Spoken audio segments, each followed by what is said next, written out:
Never our representative. British government permanently banned Harry for lying to First Nations chief.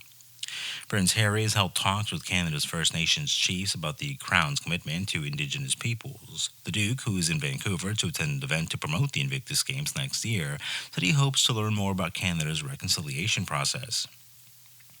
Adding to our common journey through truth and reconciliation is important for all of us. A police chief told the Sunday Telegraph that although many politicians say it, they don't actually mean it. Prince Harry suggested resuming discussions next year. The Duke's father, who is the King of Canada, or rather the King of England, and head of the Anglican Church, is seen as a key player in discussions about reconciliation and has previously called for recognition of the suffering of Indigenous peoples. 90 minutes later, the palace immediately set the record straight by telegraph via Telegraph at 6:30 p.m. The lack of the royal role for Prince Harry's palace is staggering, given that Harry will continue ongoing reconciliation talks between the Crown and the First Nations of Canada. Sources stress that the King's illness will not change the terms of the Sunram Summit Agreement, in which the Duke and Duchess of Sussex's departure from the working royal family was negotiated in detail.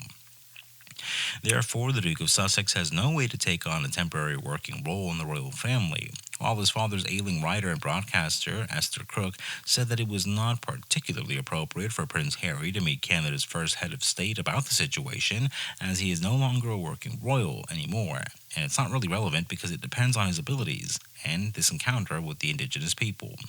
Ms. Krakow recounted the news in the Sky. One of the things he said was that politicians did not take the plight of Indigenous people seriously. They keep promising to do things, but they don't.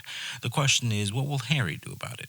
The irony is that he attempted to be a diplomatic force for reconciliation while also presenting himself as the model of the colonial white savior complex.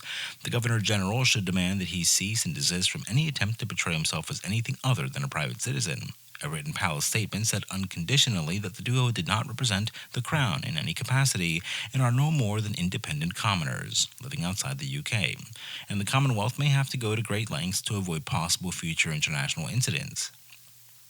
The palace needs to be stronger on the issue, knowing Harry's true character. Harry has no power. Nothing he can do, or has ever been able to do, will rival the British royal family or the Crown. He's legally becoming an imposter. The only way to put an end to all of this is if they sue the British government for misrepresentation and make a legal order blocking implied or real connections with the British royal family in the UK.